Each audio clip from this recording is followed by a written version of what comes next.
MDMAയുമായി പിടികൂടിയ സന്തോഷ് ട്രോഫി മുൻ താരത്തെ സർക്കാർ വകുപ്പിൽ നിന്നും സസ്പെൻഡ് ചെയ്തു. ട്രാവൻകൂർ ടൈറ്റാനിയം പ്രൊഡക്ട്സ് ലിമിറ്റഡ് സൂപ്രണ്ടായ നജീബ് ഖാനെയാണ് സസ്പെൻഡ് ചെയ്തത്. തിരുവനന്തപുരത്തെ ഹോട്ടലിൽ നിന്ന് കഴിഞ്ഞ ദിവസമാണ് MDMAയുമായി പിടിയിലായത്.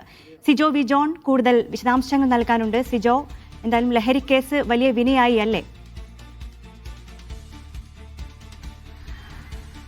വലിയ വിനയായിരിക്കുകയാണ്. അതോടൊപ്പം തന്നെ ജോലിയിൽ നിന്ന് സസ്പെൻഡ് ചെയ്യുന്ന നടപടിയിലേക്കാണ് ഇപ്പോൾ പ്രാഥമിക ഘട്ടം എന്ന നിലയിൽ പോയിരിക്കുന്നത്. ഇതിന്റെ അന്വേഷണത്തിന്റെ ഭാഗമായി ഇനി കൂടുതൽ നടപടികൾ ഉണ്ടാകുമെന്നാണ് നമുക്ക് ലഭ്യമാവുന്ന വിവരം.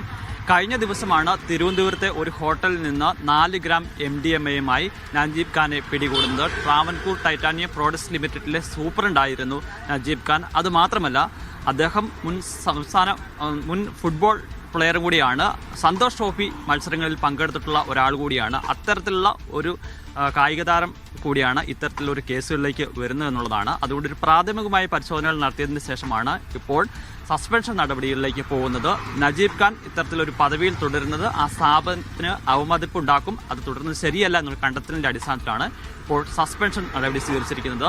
നമുക്ക് എക്സൈസിൽ നിന്ന് ലഭിക്കുന്ന വിവരമനുസരിച്ച് കുറേ നാളായി നജീബ് ഖാൻ ഇത്തരത്തിൽ ലഹരി വസ്തുക്കൾ ഉപയോഗിക്കുന്നുണ്ട്, അത് കൊണ്ടുവരുന്നുണ്ട്, അത് വിൽപ്പന നടത്തുന്നുണ്ടെന്നാണ്. തിരുവനന്തപുരത്തെ വിവിധ ഹോട്ടലുകൾ കേന്ദ്രീകരിച്ചായിരുന്നു അത്തരം വിൽപ്പനകൾ നടത്തിയിരുന്നത്. അങ്ങനെ രഹസ്യ വിവരത്തിന്റെ അടിസ്ഥാനത്തിലാണ് എക്സൈസ് സംഘം അവിടെ എത്തുകയും പിടികൂടുകയും ചെയ്തിരിക്കുന്നത്. പിടികൂടുന്ന സമയത്ത് കുറഞ്ഞ അളവിലുള്ള ലഹരി മാത്രമാണ് കൈവശമുണ്ടായിരുന്നത്. പക്ഷേ അത് അത്രമല്ല, കാലഘട്ടങ്ങളിലും സമയങ്ങളിലൊക്കെ ലഹരി വസ്തുക്കൾ വന്നിരുന്നു എന്നുള്ള വിശദമായ വിവരവും ലഭിക്കുകയും ചെയ്തിട്ടുണ്ട്. ഒരു മൊബൈൽ ആപ്പ് വഴിയാണ് ഇത്തരത്തിൽ ആളുകളെ കണ്ടെത്തിയിരുന്നത്. അതിനുശേഷം ആളുകളോട് ഹോട്ടലിലേക്ക് വരാൻ പറയുകയും അവിടെ വെച്ച് ലഹരി വസ്തുക്കൾ വിൽപ്പന നടത്തുകയായിരുന്നു ഇയാൾ ചെയ്തിരുന്നത്.